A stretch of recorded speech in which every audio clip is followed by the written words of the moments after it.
നല്ല തണുപ്പുള്ള സമയത്ത് കൂടുതൽ വിശപ്പ് അനുഭവപ്പെടുന്നവരാണ് പലരും. ഇതിനെന്താണ് കാരണം? തണുപ്പ് സമയത്ത് വിശപ്പുണ്ടാക്കുന്ന ഹോർമോൺ കൂടുതലായി ശരീരം ഉൽപ്പാദിപ്പിക്കുന്നു. ഇത് വിശപ്പിനെ കൂട്ടുന്നു. ഇതിന് കാരണം എന്താണ്? തണുപ്പുള്ള സമയത്ത് ശരീരത്തിനെ ചൂടാക്കുക എന്നുള്ള പ്രവർത്തനം ശരീരത്തിന് എടുക്കേണ്ടതുണ്ട്. കാരണം മനുഷ്യ ശരീരം ഒരു യന്ത്രമാണല്ലോ.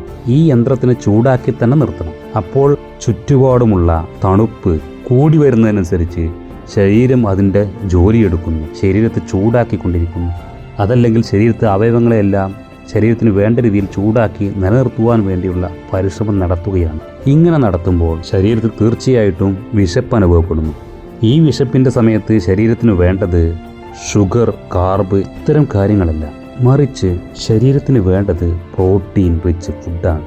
അതോടൊപ്പം നല്ല ഫൈബർ. അത് നിങ്ങളുടെ ശരീരം തന്നെ ആവശ്യപ്പെടും. അതാണ് തണുപ്പുള്ള സമയത്ത് നല്ല ചൂടുള്ള സൂപ്പ് കുടിക്കുമ്പോൾ നമ്മുടെ ശരീരം നല്ല രീതിയിൽ അതിനോട് പ്രതികരിക്കുന്നത്. രണ്ടുണ്ട് കാര്യം. ഒന്ന്, ശരീരത്തിൽ പുറത്തു നിന്നും ഒരു ചൂട് വരുന്നു എന്നുള്ളത്. അത് ശരീരത്തിനെ ചൂടാക്കുവാൻ കൂടുതൽ സഹായിക്കും. അതോടൊപ്പം പ്രോട്ടീൻ റിച്ച് കൂടെ ആവുമ്പോൾ ശരീരത്തിന് നല്ല രീതിയിൽ എനർജി ജനറേറ്റ് ചെയ്യാൻ ഇത് സഹായിക്കും.